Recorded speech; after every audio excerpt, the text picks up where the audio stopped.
It is my pleasure to turn to Ms. Deepti Thakoor, Barrister at Law of the Human Rights Commission of Mauritius.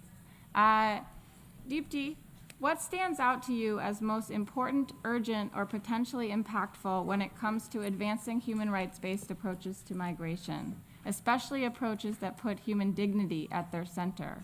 And what role can, do, or should national human rights institutions play in this regard? Thank you, Leah. Excellencies and delegates. Let's start with a simple question. Who is a migrant? Is a migrant a worker who leaves home to earn a living abroad? Is a migrant a mother crossing the border with her child because violence has made home impossible? Or is a migrant a student searching for opportunity abroad?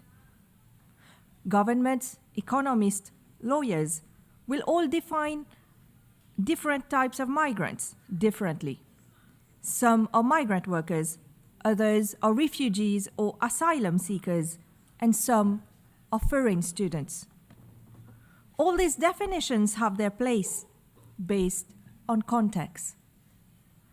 But at the heart of all these definitions, we often forget the most obvious and most important one. Before a migrant becomes a legal category, a migrant is a human being. And that is where our conversation must start.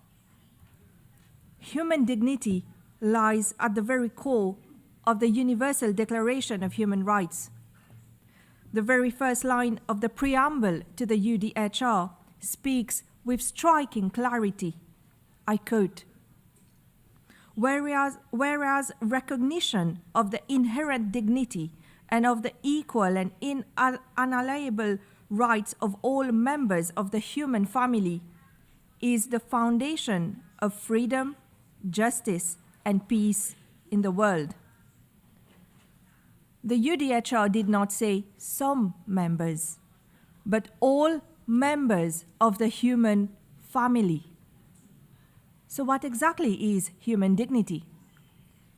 Speakers defined human dignity as a state or quality of being worthy of honor or respect by virtue of being human.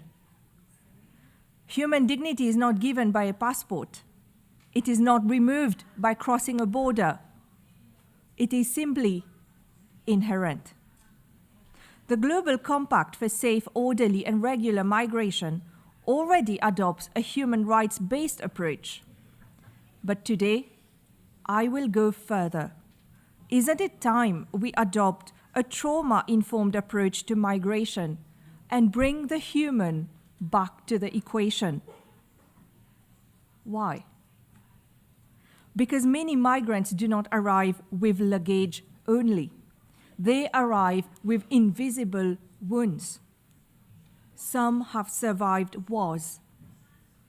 Some have survived human trafficking. And others have seen their loved ones die before them. Trauma changes people. It changes memory, behavior. It makes people forget dates and makes them silent when pressed with questions. If our systems are not trauma-informed, we risk misread pain as dishonesty, guilt, or non-cooperation. And once again, the victim becomes the accused party. A trauma-informed approach asks different questions focused on the human. Questions like, do you want food, water, or a warm place to sleep? We will take care of the administration later. What have you been through? Tell us your story. Are you safe? Once trust is established, the story will unfold. And this approach does not mean abandoning border governance, but it means making migration governance more humane, more accurate, and more just. It doesn't have to cost more, but it involves a fundamental shift in the way we treat the human And this is where National Human Rights Commission can become a bridge between the government and civil society organizations by providing training and support on this approach. Examples of trauma-informed approaches include training immigration officers, police officers, labor inspectors, and all stakeholders into asking different questions focused on the human. It involves creating safe procedures, such as private interviews and child-sensitive approaches. It involves ensuring that a trafficking victim who reports exploitation is not treated as a criminal and deported. It includes migrant voices in migration policies.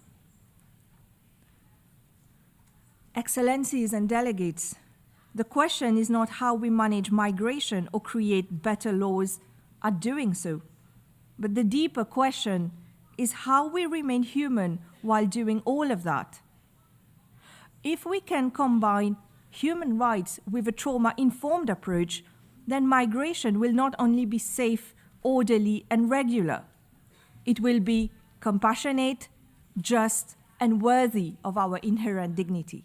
Thank you.